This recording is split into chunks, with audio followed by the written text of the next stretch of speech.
പ്രധാന വാർത്തകൾ. 6 വയസ്സുകാരിയെ പീഡിപ്പിച്ചു കൊന്ന കേസിലെ പ്രതിയെ വെറുതെ വിട്ടു. വണ്ടിപ്പെരിയാർ സ്വദേശി അർജുനെതിരെ തെളിവില്ല. കൊലപാതകവും ബലാത്സംഗവും പ്രതിക്കെതിരെ തെളിയിക്കാനായില്ലെന്ന് കോടതി. നീതി കിട്ടിയില്ലെന്ന് കുട്ടിയുടെ കുടുംബം.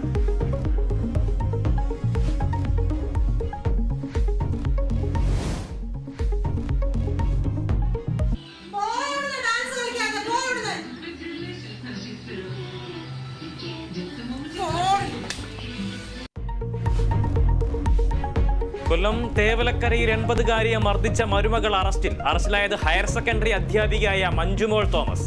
വധശ്രമം ഉൾപ്പെടെയുള്ള ജാമ്യമില്ലാ വകുപ്പുകൾ ചുമത്തി.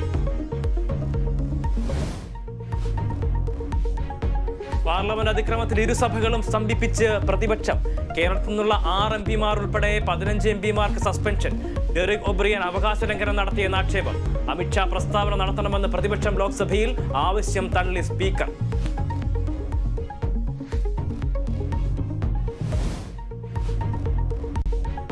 സർക്കാരിന് ഹൈക്കോടതിയുടെ രൂക്ഷ വിമർശനം. നവകേരള സദസ്സിന് സ്കൂൾ മതിൽ പൊളിക്കുന്നത് എന്തിനെന്ന് കോടതി.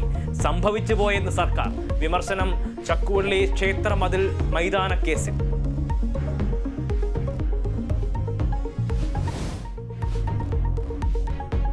ഗവർണറെ തടഞ്ഞ സംഭവത്തിൽ SFI പ്രവർത്തകർക്ക് ജാമ്യമില്ല.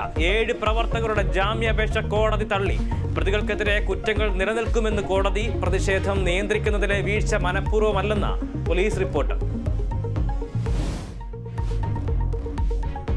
ഇന്ത്യ ദക്ഷിണാഫ്രിക്ക 3-ാം T20 എന്ന മത്സരം രാത്രി 8:30 ജോഹന്നസ്ബർഗിൽ. പരമ്പര സമനിലയിലാക്കാൻ ഇന്ത്യക്ക് ജയം അനിവാര്യം.